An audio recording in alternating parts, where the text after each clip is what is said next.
live from high atop Scott's social media studios in the heart of the Cedar City, just outside of America's Music City. This is SEC Football Review with your host, Jared Scott, and guest co-host, Tom Luck. We also have live from Florida, the rock star, the man, the legend, Mr. Michael Clay. Gentlemen, What? another week. This is the big week. Big week. Big week. What's up, Jared? Big week, Michael. Big week. And then you're sitting down there trying to deal with hurricanes instead, huh? I see how this works. Oh, yeah. I was watching Vandy upset Alabama, and then also 2 days later, my family and I did our best Jay Cutler and scrambled for our lives. It's been a long time since those days. Yeah, that's right. But no, we were in Disney till Tuesday morning. We got up about 3:30. We made the decision to leave. They refunded 3 nights. It's been a good vacation. Especially anything's all right this week after Vanderbilt did what they did. Tom's over here shaking his head. We were just talking a little bit off air about how Tom was thinking that this may be the biggest upset in SEC history. Yeah, I thought maybe we were going to do Tennessee a favor, and then they, well, we know what happened there. I thought this was going to be key for them. Yeah, I mean, I was saying for any, and, Yeah. and so especially with that, I know there's a hangover effect, whatever, but Yeah, but I don't think anybody expected this. No. I know we didn't. We talked about it last week, me and Jared, and I just didn't think they could. I didn't think Vandy would be able to score enough.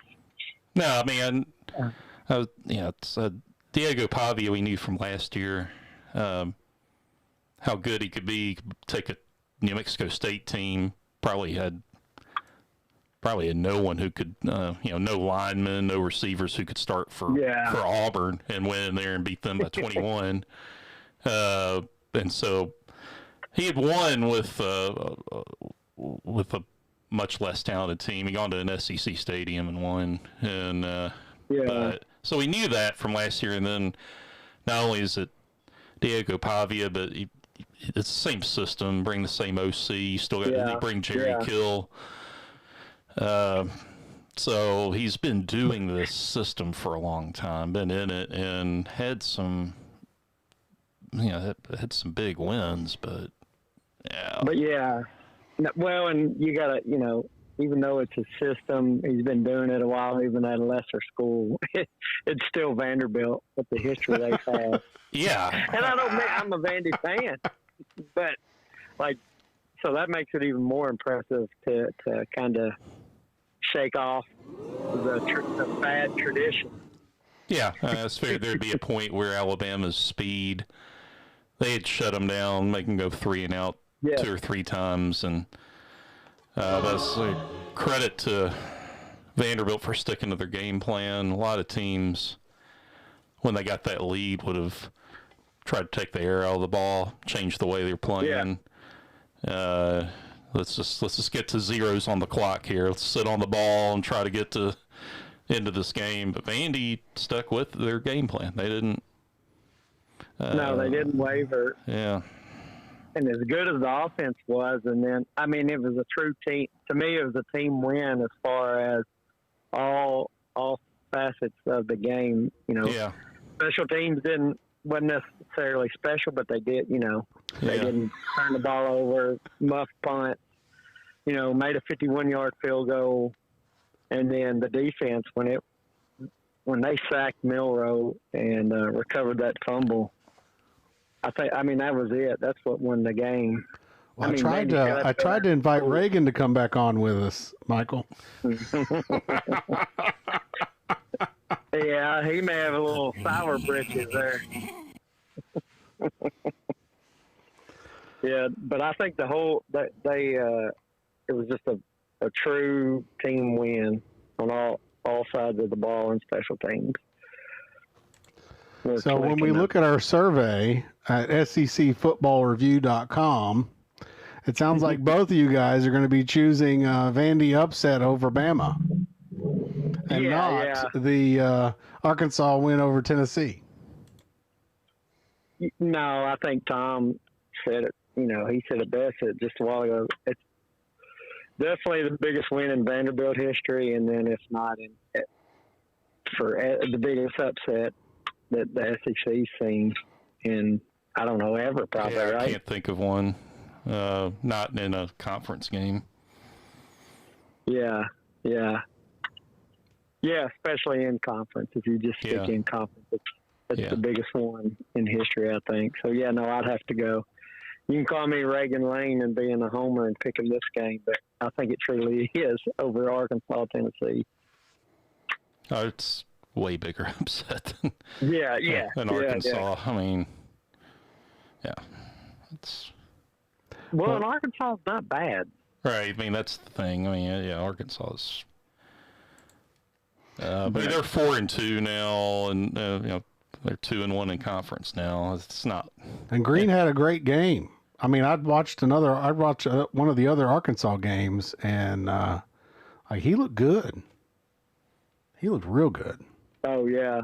At least I felt like he did. Well, for any team, when you upset, like the underdog, if you can control the ball, take care of it, I mean, you have to do that. And Green, he was prone up until that game to turn the ball over at least once a game, if not more. Yep. But then he had a great game and no turnovers. So yeah.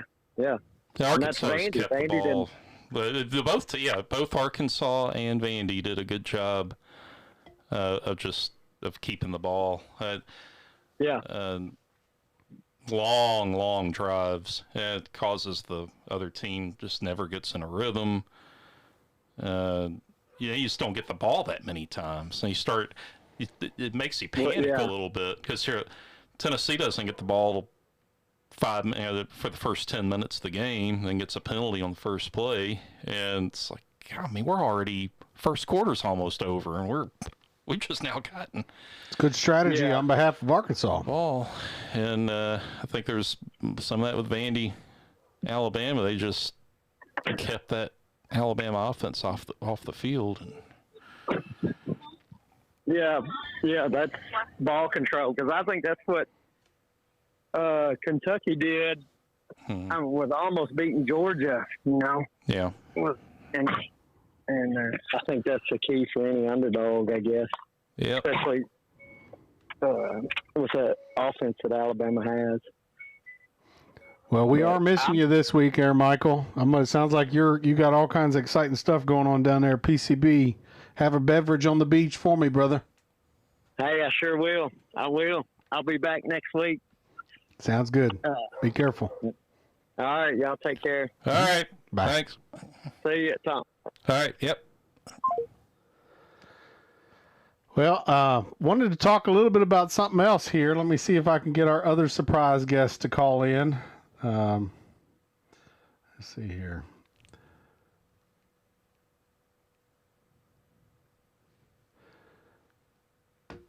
We had some technical issues with the phones, and so we're having to use my personal cell today. So we won't be giving out the phone number live on the air today. But anyhow, have you already seen the survey, Tom? Have you done this? Did you do the survey last week? No, I hadn't seen it. Didn't get a chance to do it last week. We definitely want to have folks doing the survey this week so that they can participate. Uh-oh, there he is. Surprise, surprise. Can you hear us there? I can. Our surprise guest. Where are you at, Mr. Big J, Johnny V, and the Guru?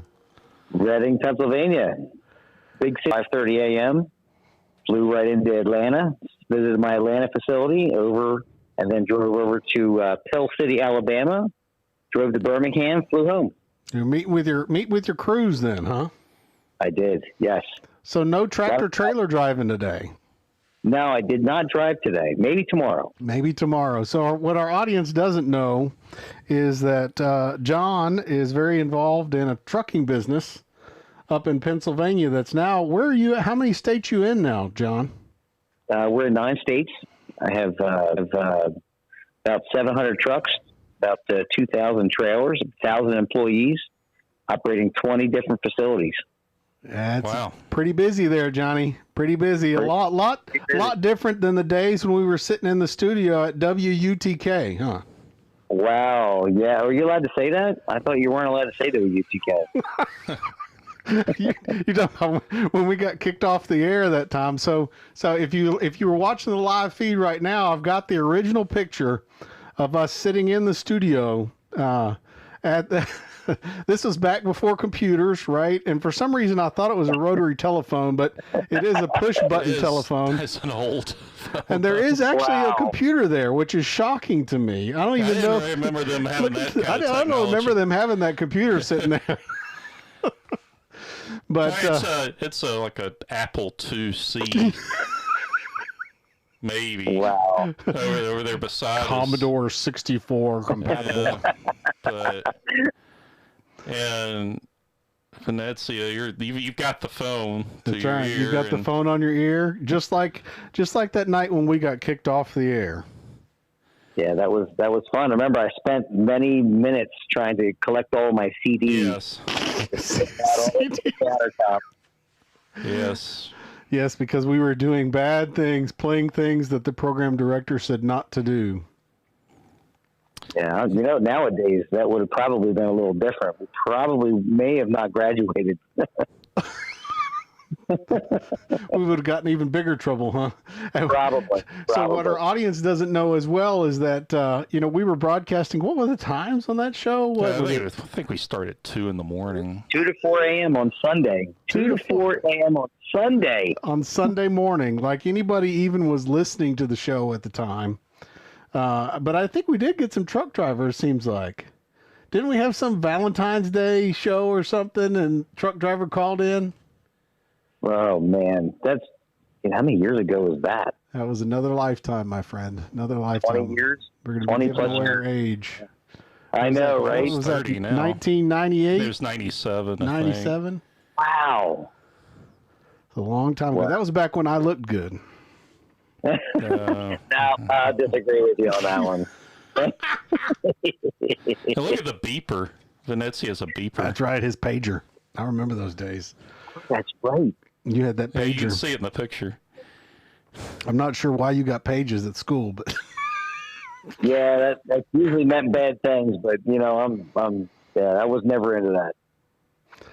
But anyhow, so for our audience, this is Big J, Johnny V, and the Guru, and Mr. Guru is here with me in studio. So, John, I appreciate you calling into the show and having a little flashback memories.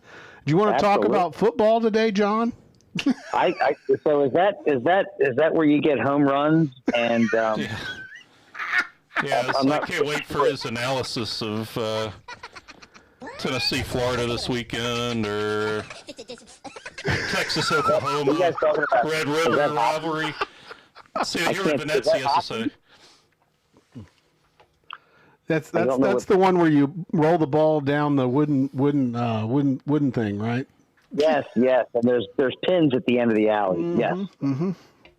Well, John, I appreciate you calling in. It was good to go down memory lane for a little bit. Absolutely. You guys have a great show.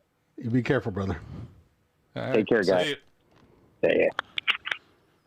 So that just goes to show, Tom, that we don't always talk about football in the show every time. Otherwise, we'd be in trouble because our analysis sucks. For the all one listener that we have. Anyhow, moving along, as we typically do in the show, what we like to do is we like to look at out-of-conference games first. So we're going to start with I think this is the only out-of-conference game this week. Or only non-conference game. Then there aren't going to be that many of them anymore. Usually, there aren't going to be many in October. You get them right at the beginning, and then a lot of teams will play a non-conference game next to last week. But and a lot of the big non-conference rivalries, right? At that last game of the season. Yeah, you may get that then. Yeah. I'm trying to think who are the big ones at the very end of the season. Florida State, Georgia Tech, Clemson, South Carolina. Yep. Within our conference, that's got those, but yeah, so you get them then. But October, it's pretty October unusual is usually to have SEC versus SEC. It's pretty unusual to have a non-conference game, in October. So when we look at this Missouri University of Mass game we got going here, the spread is for Missouri by 27. I've not been a big Missouri fan, but I don't think Massachusetts is going to be rocking Missouri in this game. Yeah, I've faded Missouri all year. I thought they were overrated all year. So my picks, I think every single week I've picked against them, but that's a pretty big spread, though. That's a pretty hefty it's spread, weird. They're right? playing at UMass. Yeah, that's so unusual weird. too, isn't it? That's so weird. How often do we have a strong SEC team playing at some place like UMass? It's very Is unusual. UMass Big Ten? Oh no. Oh no. What conference are they even in? They're playing who?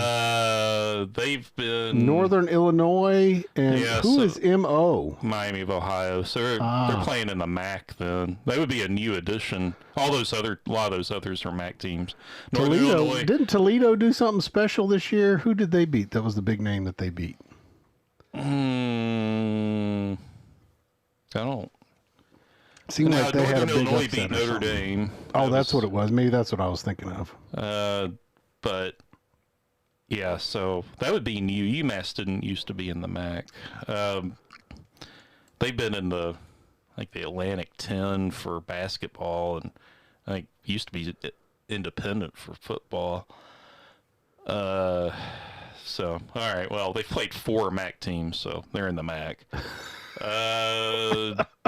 As it turns out, and they've lost all their games in the MAC. I would take Missouri minus the points. If you, this is a get-right game for Missouri coming off a blowout loss. Oh yeah, that big loss against Texas A&M. Yeah, they got blown out. They're going to be Missouri is overrated as they are. Different perspective on that Vandy game, huh? They are a lot better than UMass, so it's a chance for them to. Let's see. So it looks like that more than the coach and his wife or his mother voted for UMass. So. Yeah, that's. Okay, so what are you going to pick, Tom? Yeah, I'll take. Take Missouri to cover. Minus the 27. That'll be the first time this year I think that we'll have taken Missouri. In given points. Well, I'm going to be the stir in the pot guy, and I'm going to say that Missouri wins, but they don't cover the spread.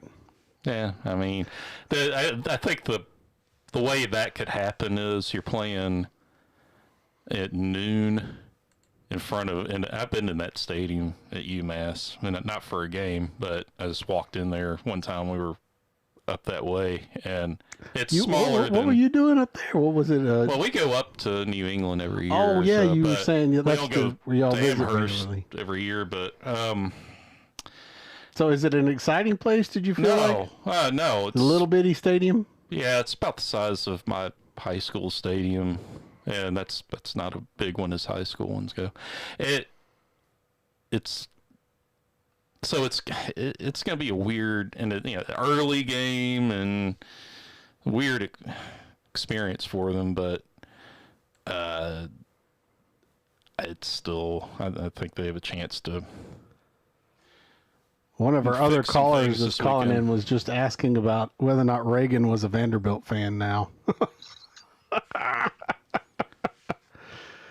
Well, if I was Tennessee and I just lost to Vandy as well, right, and I was ranked number 1, that would be pretty painful. That'd be pretty brutal. And honestly, my new perspective on Vandy's got me a little nervous about the last game of the season. Thankfully, I've got a degree from Vandy too, so if they win, then I'm in good shape. So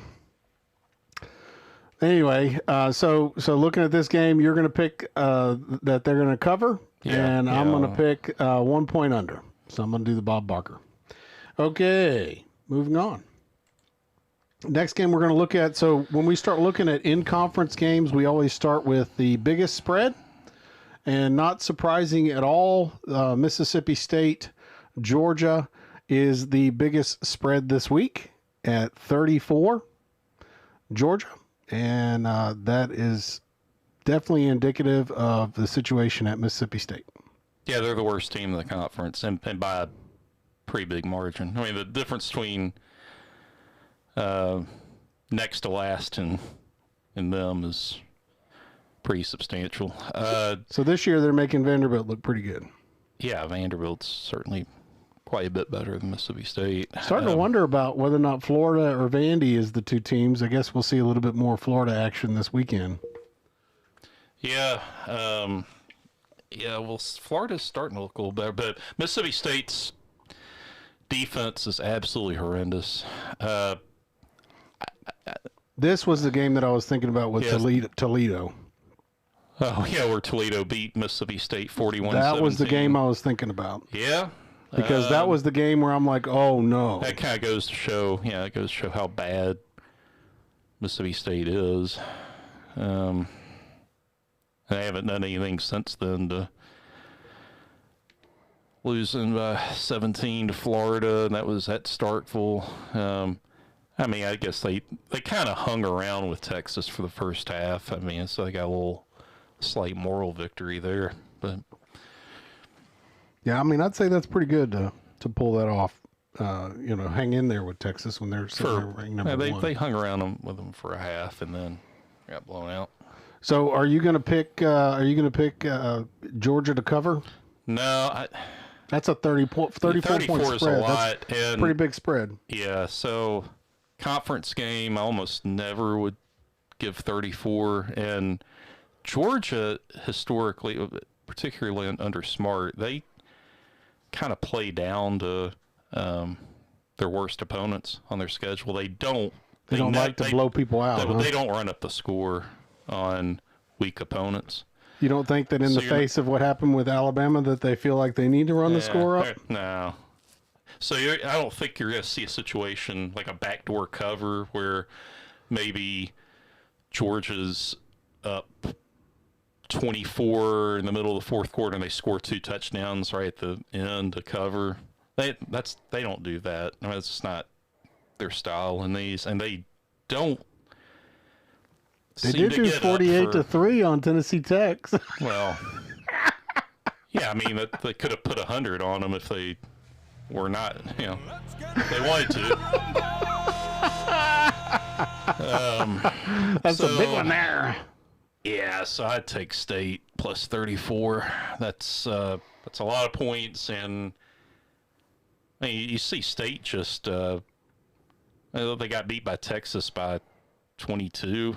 Yeah. I mean, it's not Georgia's style to. So I think we're going to go together on this one. Don't forget to if you're watching and listening, be sure to fill out online secfootballreview.com. And I think I'm gonna say they're not going to cover. So, and Tom is going to go with not cover. Right. It's a pretty big spread. Vegas is clearly saying that this is they're expecting big points from Georgia and nothing from Mississippi State. Now, this game might be a little bit more interesting. I'm not sure about this spread. So when we look at South Carolina, Alabama, Alabama, number 7, I feel like maybe they got something to prove at this point. Yeah, I think they better come out fired up, or they've got some, it's going to show they've got some serious problems if they come off that losing to Vanderbilt and then come out flat the next week in South Carolina. That would be a big warning sign about what's going on there. Well, and when we look at the rankings, right? I mean, how is this going to play in to their playoff capabilities, right? Where they're going to be sitting to go into the playoffs. Yeah, it's another reason that they need to look really good this weekend. When we look, right, we got when we look at SEC teams, we start thinking about, okay, what are we looking at here? We're gonna get a automatic to whoever the top team is that wins the SEC championship. Right. The winner of the conference championship game will be. So let's presume that's Texas right now, right? Let's just look at the rankings and we'll just thumb in the air. Texas wins, right? In this situation, that would mean that Georgia was the one that played them. If we're just looking at rankings right now, right? Yeah. And then we're looking at Alabama and Tennessee next, and Ole Miss. Yeah, we're all right together. And are all three going to make it into the playoffs? Is that possible? That's possible, but not probable. They probably will not all make it. No. So if Alabama comes out flat, and Tennessee and Ole Miss come out flying like a kite this weekend, does that play a lot into the? Well, it's or is it too early in the season? It's a little early for that, but it would show. If Alabama struggled and Tennessee won big, then Tennessee might pull ahead, in the rankings. But all that'll be decided third Saturday anyway. I mean, whether one of us is ranked one ahead of the others, that'll all. I mean, we play each other the next week, so it'll all come out then. Speaking of folks playing each other, so let's pick our over under on this one, and the then spread. Yep. So what are you thinking, Tom? I think Alabama's got something to prove. I think so. I'm going to pick the over. Pick the favorite and give the points. Yep. I'm going to take. I'm not impressed with South Carolina, and I'm not really been impressed with Beamer. No, I'm not either. But they got pretty good defensive line. The big question there is their quarterback Sellers, whether he's hurt or not. He's been hurt a lot. Man, 555 yards. But so it's versus Milrose 12. Yeah, well, because he's been out a lot. But yeah, and 2 TDs and 3 interceptions. He's been hurt a lot. 3 interceptions. I didn't realize he was getting. Seems high to me, but I guess Milrose got 2. So. Yeah, I could see South Carolina trying to do some of these things Vandy did. I mean, and at least to make it where it keeps. So you think maybe they would have learned? They would have learned their lesson from watching the Vandy game. Yeah. Or do you think Alabama's going to learn their lesson and fix their problems? I don't know. South Carolina can't run that as well as Vandy did. They're looking at some emergency activities going on over at Bama. Yeah, but I wonder if Alabama just this week. I mean, this is what we'll find out. Do they come out firing? Or are they? Or is there a lot of yelling? A lot of yelling at each other and not actually getting better. I mean, that's what we're going to find out. Are they yelling at each other, not getting better, or are they yelling at each other and come out fired up? Much improved. Well, I was reading something where one of the players was saying that Kalen DeBoer. How do you say it? DeBoer or DeBoer? He was apparently getting all pissed off, and he's been real even keeled. Yeah. And I feel like, talk about somebody who's got fire in the belly, Saban never held back. Yeah.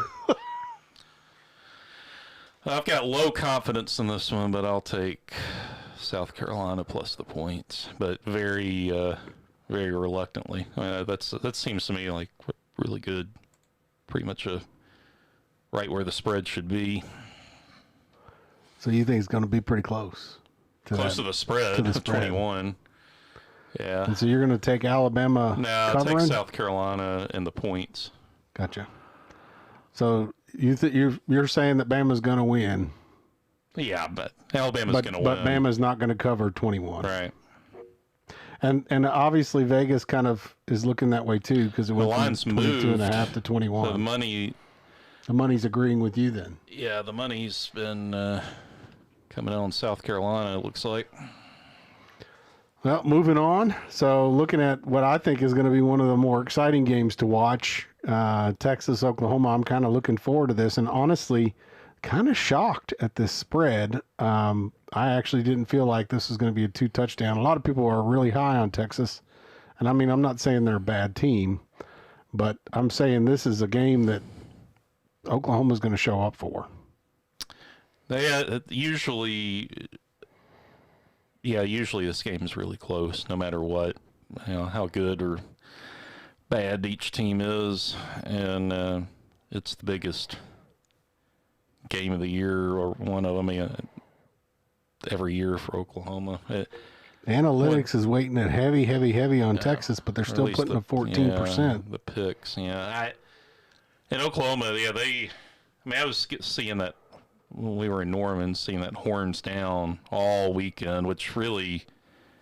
This is their focus point, right? Yeah, and they need to kind of rise above that, not do the horns down when you're not playing Texas. Like, I kind of see them as above that.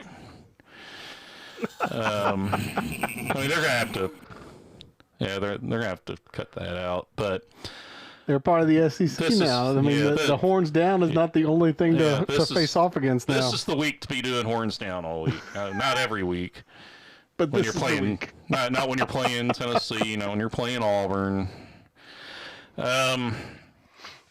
So my gut would always be to take either team if they're ever a double-digit underdog and take the points.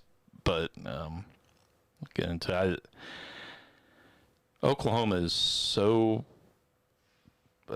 limited on offense with their wide receivers that they're still hurt. I think they still are top 4 wide receivers. I think are still hurt. I think they're without still a lot of offensive linemen. I like that new quarterback they've got, but he's done pretty well. Not Arnold, the one that replaced him. And so you think the other one's going to start? Yeah, I think he's the starter now. Is the one who came in for Arnold during the Tennessee game. Man, watching Arnold at that Tennessee game, man, he looked flustered as all get out on TV. I don't know if you guys saw that on the jumbotrons there or not.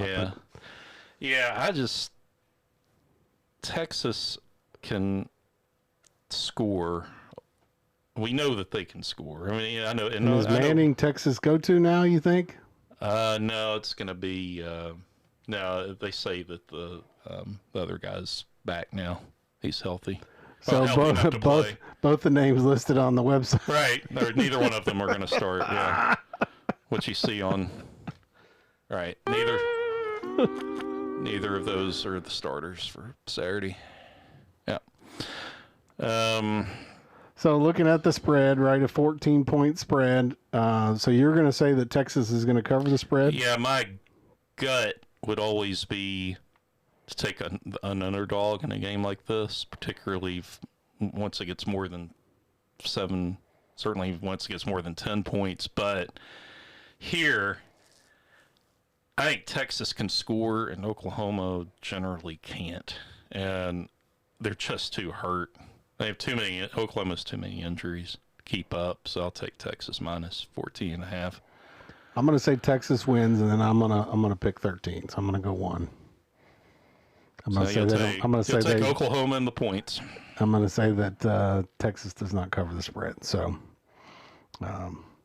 that's where I'm going to go with it. I'm eager to kind of hear what Michael has to say whenever we get his survey results back. And we are tracking the survey results. Those of you who participated last week, thank you so much. Very exciting. And speaking of, hoping that we've got somebody calling in here. Trey Pearson. Oh, there he is. Can you hear us there, Trey? Hey, this is Trey. Long time, first time. We're glad to have you there, Trey. I love your online chat there, man. You harassing Reagan just a little bit there, huh?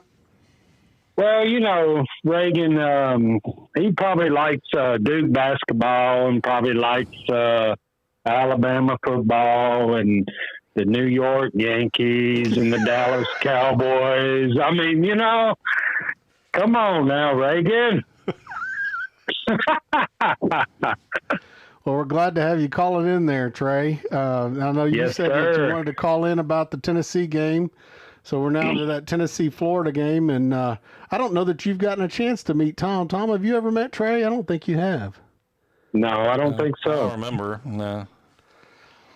So hello, Tom. Nice to meet you, buddy. Nice to meet you.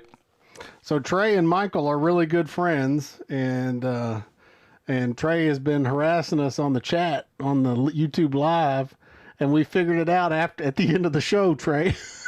Michael's like, what is that little chat thing going on over there? I'm like, well, it looks like it's Trey Pearson. So you said my last name. Be sure to edit that out after this. Okay, we'll do it. I'm just kidding. But yeah, we appreciate you a lot watching the show and listening and participating. You're welcome. Had you gotten the results back from last week? How did your picks go? I don't know. I thought I was going to look on the whiteboard and see it, but I hadn't seen it on the whiteboard there yet. I'll have to get those put up coming up into the next week here. That's going to be my goal, is to get that. Got to pay the bills top priority, and this doesn't pay the bills when we got Trey listening and watching.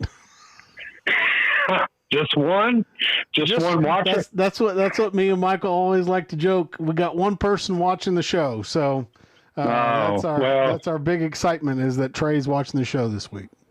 There you go. That's all right. You need to hire you a good producer. I know it. This guy Jared Scott that's producing the show. No, you're the producer, right? I don't know what I am, Trey. Just a redneck. That's all it is. Just a redneck on the show here. So. Okay.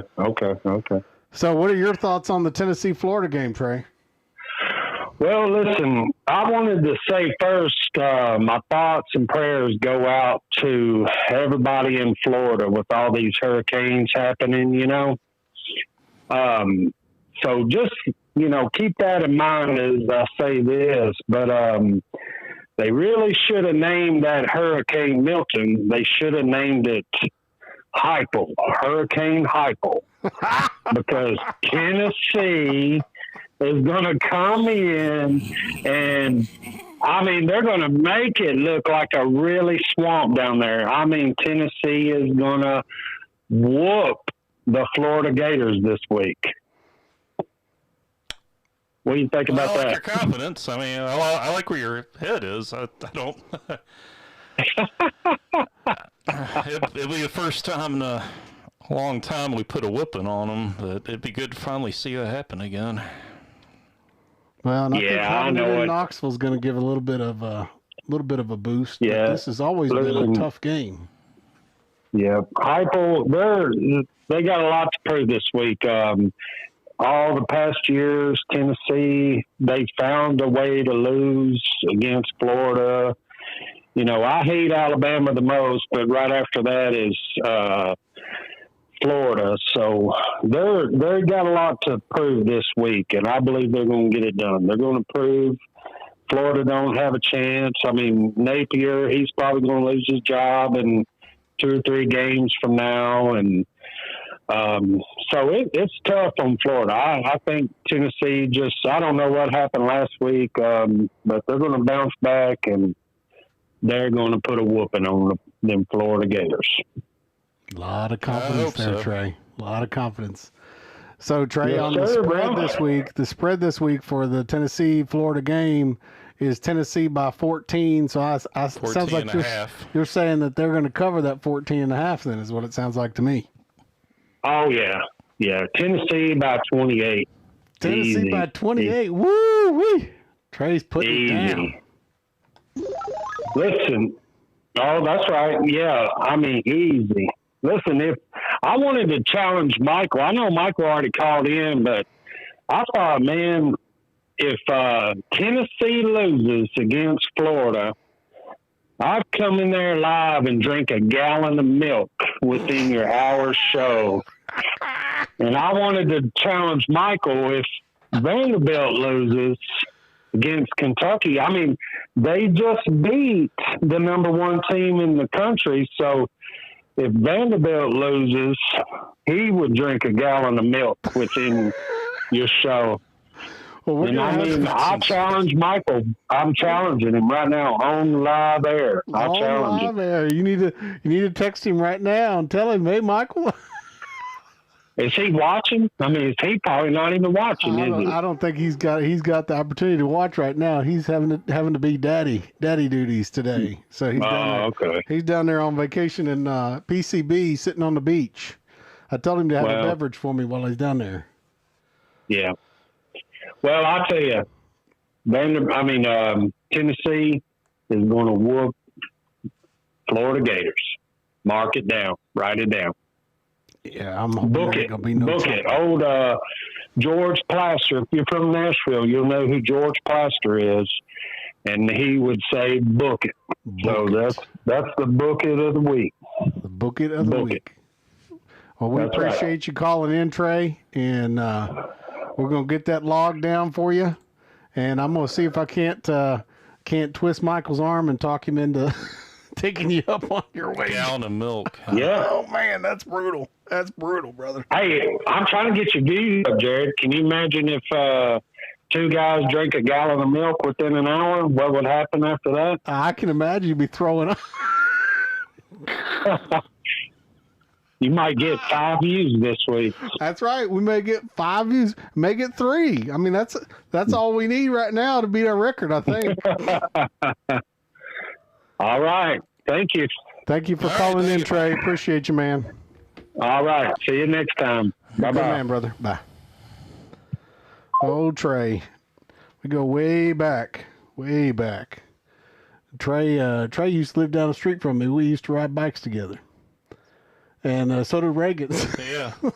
Mount Juliet's a little different city then, wasn't it? The Mount Juliet bicycling crew riding around the neighborhood. But yeah, that was a little different place back in the day, back when it was good old boys instead of being a big old city. Now Mount Juliet's on the map, I guess you could say. But well, when we look at this Florida-Tennessee game, Tom, you thinking to take the spread or no? Are you going to go to your Tennessee roots? And I cannot take Tennessee and give 14.5 against Florida with the way the last 30 years of this series has been. This has been a painful series, hasn't it? I think Florida, I think they're a little, Florida's underrated right now by bettors and by the books. That was shown last week where Florida's a lot better team than Central Florida, and that game was around a pick 'em. Florida's quite a bit better than what the way the books have them rated. So you think Napier's also worried about his job? Yeah, I don't think he'll be their coach next year. No, I mean he'll get fired. Napier. Oh, you think it's already a done deal? Yeah, he's not going to be their coach in 2025. So when do you think they're going to let him go? I don't know when, but this is his last year there. You think they'll wait till the end of the season? I don't know. See what we got. We got Tennessee, Kentucky, Georgia, Texas. Holy mackerel. Yeah, it's brutal. Absolutely brutal. So do they win any, maybe win against Florida State and that's it? And by then he probably isn't. He may not be there. He'll be an interim coach against Florida State. They probably lose even though I really do think they're underrated and they're better than the books have them, I think they lose all of their remaining games until Florida State. Do you think they'll keep him all the way to Texas? I don't know. That's more like the over-under now, I'd say. I mean, I think the most winnable game on that's Kentucky by far. It's in Gainesville, so that's going to be that's going to be pretty close to a pick'em game. I don't know. Kentucky's been looking pretty good. Yeah, that's still going to be fairly. Because it's in the swamp, huh? Yeah, Gainesville, it's going to be pretty close to a pick'em. So that's their best chance to get a win. Did the Hurricane make it all the way up to Gainesville? No, I think they were pretty much okay. It was expected to be south of them. Yeah, I think they were generally okay there. So the swamp will still be a functional location. Yeah. So I mean, even if they beat Kentucky, if they lose Tennessee, Georgia, Texas, it's just they're not gonna. So you don't think he's gonna make it to LSU? Yeah, probably not. I mean, what's the benefit of keeping him on all the way through the rest of the season? Just continuity and not having interim in the winnable game. It's Florida State, but Do you think there's do you think there's a benefit to getting rid of him early? No, I've never really understood firing coaches with 4 or 5 games left. It seems like you do it. Seems kind of pointless. End of the season. Unless you've already got somebody in mind. Yeah, they say they do it to get a jump start on hiring somebody else. But you can still interview even if you're not. Well, not publicly. But yeah, you hire once you hire the firm, that's part of it. These hire a search firm? Yeah, public universities, though, that gets found out. So once you're going to be searching, you have to fire the guys with their... Oh, that's the gist of it. But, yeah, it always has seemed weird to me to fire mid-season. I mean, do you really feel like they get a benefit trying to do that? They say you get a jump start on the next guy, but I've never really... Has it really resulted that way? Yeah, because the next guy's not coming until his season's over, right? I mean, if you want to get a winner... Yeah. The winner's going to be coaching someplace else, right? Yeah. So, I mean, I don't know what the point of that is either. But, I mean, at the same time, maybe it's, hey, we're sending a signal. Who knows? So you think they're going to keep him for the rest of the season then? No, like you're saying, I think by LSU, November 16th, he's probably not there. Well, there we go. Now we got your over-under there, Tom. Over-under number of games remaining as their coach. If I said it, yeah. 1, 2, 3, 4. So if you said it at 4.5. 4.5. Yep, 4.5. I'll ask Michael next week whenever he's back on the show. Yeah, over-under number of games he coaches at Florida. So when we look at this, going back to spreads, I'm gonna be bullish on the Vols, and even though they've been struggling, I'm gonna say that they cover. Yeah, I wouldn't advise anyone to take Tennessee to get 14.5 against Florida. I know that the history shouldn't matter that much. I mean, all these teams are these teams. They're not the last 30 teams. But I think part of it's Florida being a little undervalued. But I think Tennessee will win, but I wouldn't tell anybody to give 14.5. Well, I think that we're going to pick on either side of that number then. Yeah. I'll be putting my Tennessee flag back up. Did you see my Vandy flag out this past week? No. Yep. It's kind of dark when Tom showed up, so. Michael Hahn. There he is. Speaking of the next game. Uh-oh, what happened? Did I lose him? I guess I lost him. He was calling in and I lost him. See if we can get him back on the line. Jared. I think I lost you there, Mr. Hahn. Hey, y'all. How you doing? Doing great. I got Tom Luck in the studio here with me as the substitute co-host today. Michael Clay's sitting down on the beach in Panama City Beach this week, and wow. But he wanted to make sure to take the time at the very beginning of the show to call in about how excited he was that Vanderbilt won. Oh, super excited. And of all folks, like, this is your biggest week in the history of our show. Yeah. Can you hear the Vanderbilt fight song? Dynamite. Anchor down. Anchor down. So Hahn, are you going to be picking? So the spread right now is Kentucky Wildcats by 13.5. Are you going to pick Vandy to cover the spread this week? Oh, yeah. Well, for sure. Vandy can beat anybody now. You know, bring on Texas.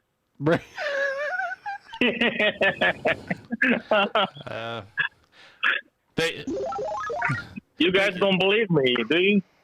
Well, I mean, that's a pretty impressive win with Alabama. They could probably lose to a lot of teams, though.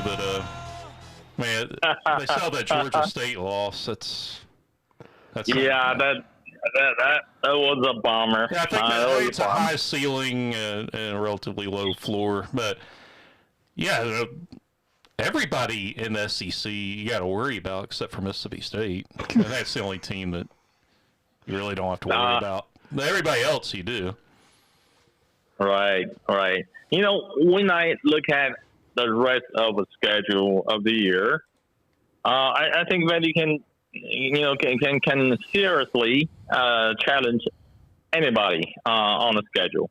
UT is beatable, right? Well, they proved that they are beatable. Whether or not Vandy can beat them, who knows? And Texas is beatable. They're number one. They just became number one, right?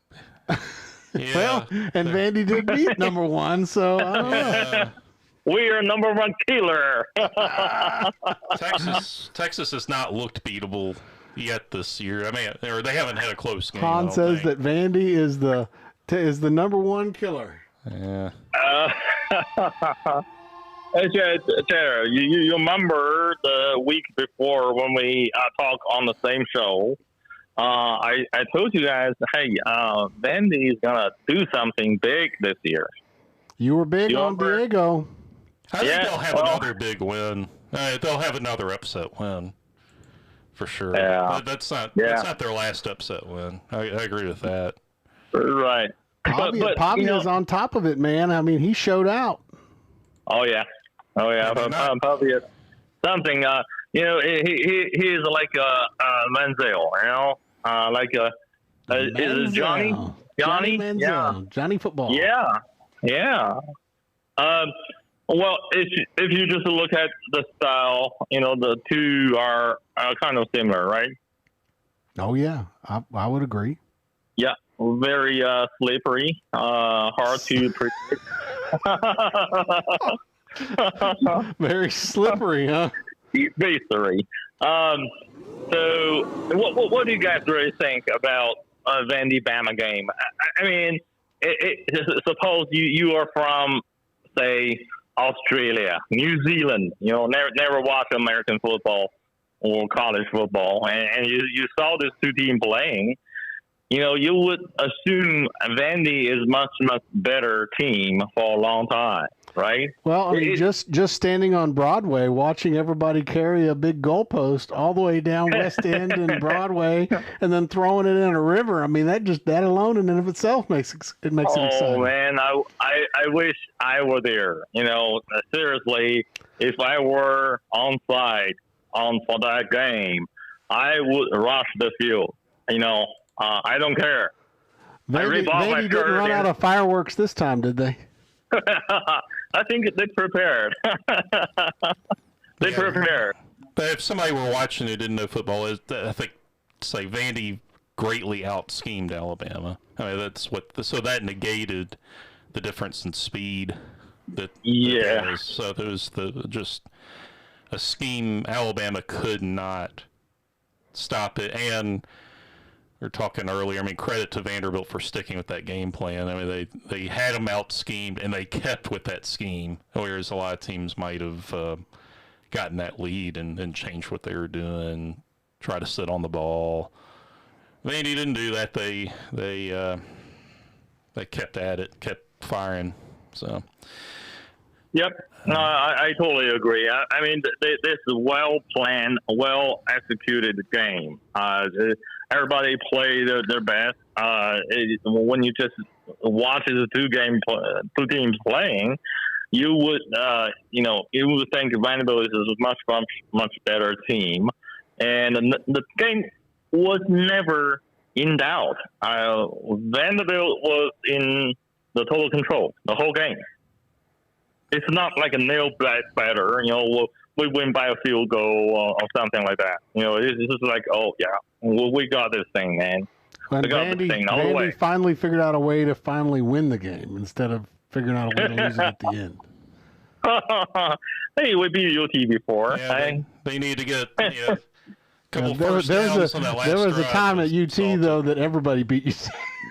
Yeah. Hey, tell you what. After that game, I went to Detroit for a big trade show. It's like a couple thousand people attending. So I was wearing my Vandy gear first day, The second day, I was just walking around in that Huntington Place. If you've been there, it's like a big convention center in downtown Nashville. It's a huge trade show. So I was trying to find a Bama guy to troll, but they were nowhere to find. I'm sure they weren't. I didn't find any. And then on my flight, when I boarded my flight back to Nashville, there is one guy, older gentleman, wearing a Bama hat. So I when I passed by him, I yelled, "Roll Tide!" The guy, yes, sir. The guy, yes, sir. And then he looked at your shirt and he goes, okay. So, I mean, so typically, I dress, kind of Friday casual, sign my formal, sign my casual, wear my dress shoes and everything, but who cares? I wear my Vandy hat. I wear my pullover Vandy shirt and anchor everything. Down, Han. Anchor down. I mean, I can't care less. I don't care. Now's the time. Now's the time. We'd be the number one. Who cares? Biggest win ever. For Vandy, biggest upset. I think the biggest upset in an SEC conference game I can remember ever. Yeah. So you gotta enjoy it. Yeah, this year's SEC definitely got a lot of drama. It's a very interesting season for sure. And Jared, just back to the topic you brought up about Kentucky Wildcats. I seriously think we should not be underdog. I don't know who did that, Las Vegas or whoever. I mean, it to say the least, it's a very balanced game. Should be a very balanced game. Whoever wins, with some luck, any team can win, right? I don't think Kentucky's going to cover the spread. I'm kind of curious to hear what Tom thinks about this. The spread is 13.5. Yeah, 13. Yeah, 13. No way. Yeah, I'm thinking. Yeah, I guess one thing I worry about is the hangover. You spend all week thinking about the last game and not enough time thinking about the next one. That's the biggest risk for Vanderbilt. But I think Vanderbilt's shown all year, or almost every game this year, that they're good enough that I agree. I would take 13.5 points against Kentucky. I mean, I would say maybe. I would say 7 points, maybe reasonable considering the history. But 13 is definitely too much exaggeration over there. Yeah, and it will be at Kentucky, right? It is at Kentucky. So yeah, it'll be at Kentucky. Night game too. That's going to be one of the big games now. Coming off that game against Bama, now it's going to be one of the premier. It's the premier game for the SEC Network, right? Isn't that the night game? SEC Network game in the evening. Yeah, well, the SEC Network doesn't make you the premier game. You're talking about Kentucky game? Yeah. It makes you the game on the SEC Network. It's not the premier. The premier game's on ABC and then ESPN. But I just feel all the major networks kind of feel sorry they didn't put on Bama Vandy game. That game was on SEC only, right? That was on SEC Network, I think. Yeah, and what a shame. It was in that weird spot that. So it was the last pick game of the. Yeah, day. It was in that weird, not at the 2:30 Central window. Right. It was it was later. 3:15 Central. Which is odd. Yeah. So I guess they all feel sorry. Yeah. They feel sorry they didn't put that on ABC. Oh yeah, definitely. ABC, NBC, bring them up, man. This is Vandy. Well, Michael, appreciate you calling in. So you're saying that Vandy is going to win, or are you saying that you feel like Kentucky's going to win but not cover the spread? Let's put it this way. I think Vandy wins. Vandy will beat Kentucky for at least 17 points. Oh, wow. Wow, that's a big call. It's a big call. Well, we appreciate you calling in, Han, and keep wearing them Vandy shirts and anchor down. I will wear all the way to the Christmas. All the way to Christmas. Go Vandy, anchor down. Anchor down. Good talk to you, Tom. Good talk to you, Jared. Good to talk to you, Michael. Thanks for calling in. Bye-bye. Good job. Bye-bye. Oh, man, that takes me way back. When we first did the show, Michael Hahn was on the first season, I think. You were in the first show, weren't you? Yep. That was way back. Going way back in time. It's hard to believe. That was, 2018, man. It's been a long time since we did, because we skipped a few seasons. Yeah, it may have been. Seemed like it was 2018. Maybe I think it was before that. Oh, man. It was maybe 17. Way back in time. Well, anyhow, so as I said, we go by spreads, and excuse me. So you're picking. I'll take Vandy plus 13.5. Okay. So you're not picking the cover. You're picking the not cover. Okay, moving on. So we'll take a look at, I guess this is the ABC game of the week, right? If it's in the 6:30 slot, I'm trying to remember how this works. Well, yeah, now ABC, so the top two games are going to be on ABC, and then just and ESPN. Yeah, varies. Yeah, then after that, and so I think they're going to vary a little bit whether you put it at night or put it in the afternoon window. Well, based on our calendar, right, this is going to be the game that's got the tightest spread. And so when we do our show, we always close with the tightest spread for the week.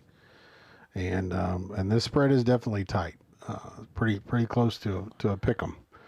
3.5 spread on this one, and it is in favor of the Rebels. I guess they're not called the Rebels anymore. Yeah, they still are. They just don't have the Colonel Reb mascot anymore. They just don't have Colonel Reb anymore. Is that what it is? Yeah, I don't know what they've got now. They've gone through a lot of things. I mean, they've had a bear.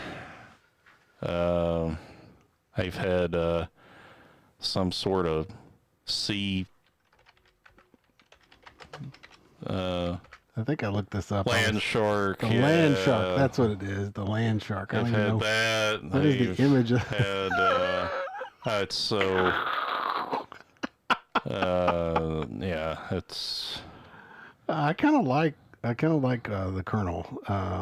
It kind of breaks my heart. I'm not so sure about this whole land shark thing.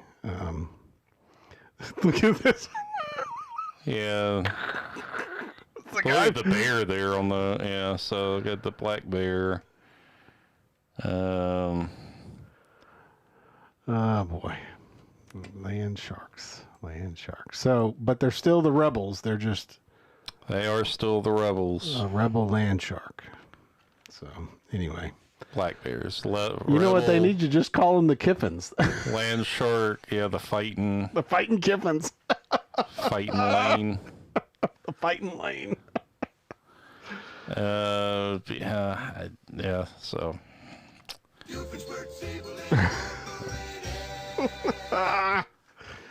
Well, anyway, so when we look at this game, right, Ole Miss is ranked number 9. I'm trying to remember. It seemed like they were ranked higher at one point in time.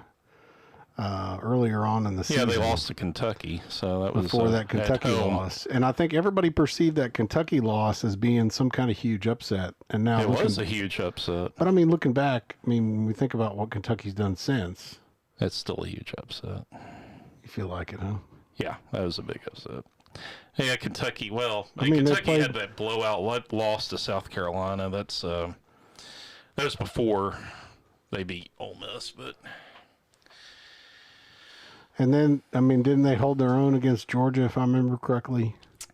Yeah, it was a close game. At the end, Kentucky couldn't move the ball at all, so they weren't ever going to look like they were never going to score again, but take the lead. But yeah, it was just a 1 or 2 point game. It was a squeaker, and that was before the Ole Miss game too. Well, we look right. Both these teams had played South Carolina. Right. Yeah, one was close, and then the other one blew them out. So LSU played them tight, and then Ole Miss blew them out. Right. Yeah. Yeah. Ole Miss last week. They recovered from that Kentucky loss to go really dominate South Carolina. And LSU opened up. Did they open up the season with USC? Yes. And for some reason, I was shocked that. I mean, I don't know. Maybe I perceived that LSU was better than they are when they played USC. I've never been impressed with USC or UCLA. Anyway, and I'm not so sure that a 52-3 win over MTSU really says all that much either. No, it doesn't. For some reason, I thought Derek Mason was going to do more there, and hadn't really panned out. So, not sure how long that's going to last. But I mean, these are pretty big wins. Like it's hard to win that kind of a spread, though, isn't it? No matter who you're playing. Yeah, it's relatively weak schedule, but yeah, on those first three. But yeah, I mean, they took care of business. Blowout wins, but then the first time they got punched in the mouth, they got stunned and dropped. I mean, and so now it's a question of then they rally back the next week, do well. So are they going to rally in Death Valley? Ooh, yeah. Hey, did you catch that? Rally in Death Valley. Hey, that's pretty rhymey we there. Had one, and we had a rally in Death Valley in 2005. So I think Ole Miss is the better team, but this is at night in Baton Rouge. That's tough. That's a tough place to play. Yeah. I think even at LSU, they think Ole Miss coming in the more talented team. At LSU, people who analyze them the closest say that they're a lot better coached on defense this year than they were last year, but they're young. So they're probably just going to keep getting better as the year goes on defense, because right now it's inexperience. And that would be one reason to think LSU could cover here, is that they're going to keep getting better. Is this Nussmeier's first year? No. And then he's a transfer in too, so he's very experienced. Dart has got some great stats. Big numbers. Holy mackerel. Yeah. Wow. That's a lot of yards. Well, I mean, Lane likes big numbers. So, and when you play teams like MTSU and Wake Forest. Yeah, he can run up the score on them, yeah. Who is this, Georgia Southern? Yeah. And then you can get, thousands and thousands of yards. So, and I'm trying to remember, I don't know that I watched much of the South Carolina game. Did they look that good in the game? Did you get a chance to watch I didn't see much of that, but I obviously stifled them, holding with 3 points. Pretty stout. So, when we look at it, I guess you're saying that you feel like they're going to cover the spread? Well, kind of going to the beginning. This is a night game in Baton Rouge. I think I'll take LSU plus 3.5. I think LSU's getting better as the season goes, and so with the points, I would take LSU. Oh, I don't know. This is a tough one for me. I was not impressed when they played USC or UCLA. It's like they're playing West Coast. But anyway, so I'm gonna go with Lane. Yeah, give the points. Yep. I'm gonna call it that Lane is gonna cover. So, all right. No matter how much I hate him for getting on that plane and leaving us and then ruining everything at USC. And that might have also been something to do with why USC came to play. A little bit of bitterness there. Why they came to play? Because Kiffin. Why USC played LSU. Oh, no, but I'm saying, like, they're bitter towards the SEC, period. Yeah, maybe that's a stretch. One of those neutral maybe that's a stretch. One of these, LSU. Because it was in the Rose Bowl, wasn't it? No, it's like I think it was in Vegas. Oh, was it? It's one of these neutral site games that LSU's playing one of those every year, and they've been losing all of them.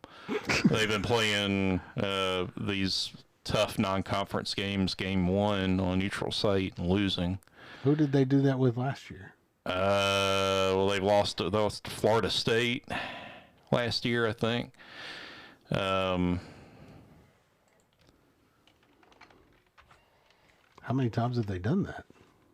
I think every year Brian Kelly's been there, they've done that. Interesting. Probably the best way to, if you wanted to look that up, would be Stassen. It'd take a minute, but. So there's 23. You gotta keep going. There you go. Florida. That's the loss to Florida State. 23. They did it in 22 too. I'm pretty sure. Yeah, that's the loss to Florida State in 22. Jeez. My goodness. And then 21. Well, this is going way back now. Is the loss to UCLA. Good night. They start the season with a non-conference loss every year. Wow. I didn't even put that together. I've never really paid that much attention to the other side of the conference. I guess that's going to have to change now, huh? Yeah, there are no divisions anymore. Yep. Okay, so when we look at the final pick for the evening. Yeah, LSU in the points. That's a tough pick, but yeah. And I'm going to take Ole Miss to cover. Well, Tom, it's been fun. Yep. Hopefully you had fun with me. Oh, yeah. And hopefully the audience gets a little fun with us too. And we should have Michael Clay back with us, and maybe you could call in on the Tennessee game. Is Tennessee, who they playing next week? After the Florida game, and then it's the Alabama. Yep. So we'll have Tom. Maybe you could call back in with us next week, Tom. So thank you so much for coming and sitting in. Once again, this is SEC Football Review.